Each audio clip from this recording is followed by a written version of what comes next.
Let's turn now to Francis from Tuscaloosa. Francis, so glad that you're staying up late with us tonight. We're here to help. How can we help? Well, I want to know what can I do to adopt my grandboys. I have a 4-year-old and a 13-year-old, and I've been had them ever since they was babies. Okay, great. Yes, I didn't catch your name. What was your Francis. Francis. Yes. All right, Francis, thank you for calling tonight.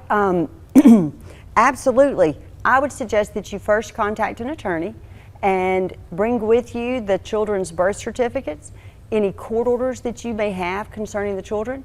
If you do not have custody of the children, you can still file to adopt them. Of course, it would be best if you could get the written consent from the biological mother and father. If you do not know who the father is, we've kind of touched on that process. You can run a publication in the newspaper once a week for 4 weeks. Also, you can just, if you can find them, reach out to them, and then file the adoption. And it takes anywhere from, I would say, 3 to 5 months usually for an adoption. If you can get the consents of both biological parents and you're related to the children, then that process is much quicker because you don't have to do a home study. Excellent. You touched on something, and let me ask you, you touched on the father. If the father is not present, let's say the mother is not in the picture. How does that work in terms of getting her consent? Is it the same process, putting it in the paper, or? It is the same process. Okay. We would look for the mother. If we cannot find the mother to sign a consent, sometimes we might be able to find her and she wouldn't sign a consent. Then of course we would default under the implied consent if she's abandoned the child. Yes. But yes, same process. If her whereabouts are unknown, we hire a special process server, attempt to serve her at the last known residence, and then if we can't, we run it in the newspaper once a week for 4 weeks. And Wendy, I think a lot of people get confused about this. Once you adopt a child and that adoption process is done and the order's signed, you are that child's mother or father at that point. Absolutely, 100%. you are. 100%, all legal Nothing intents and changed. purposes.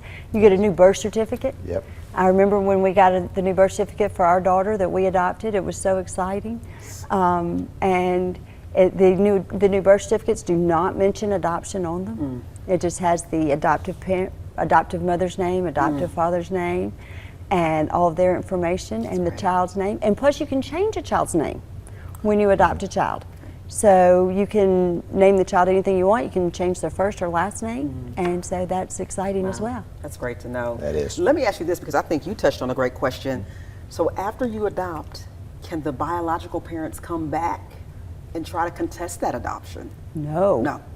Once the final order is signed by the judge, no. Okay. Now, once a biological parent signs a consent for adoption, then they have 5 days to withdraw their consent. Okay.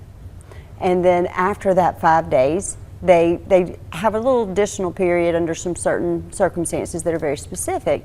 But after the 5-day period has passed, then their time has passed to withdraw their consent.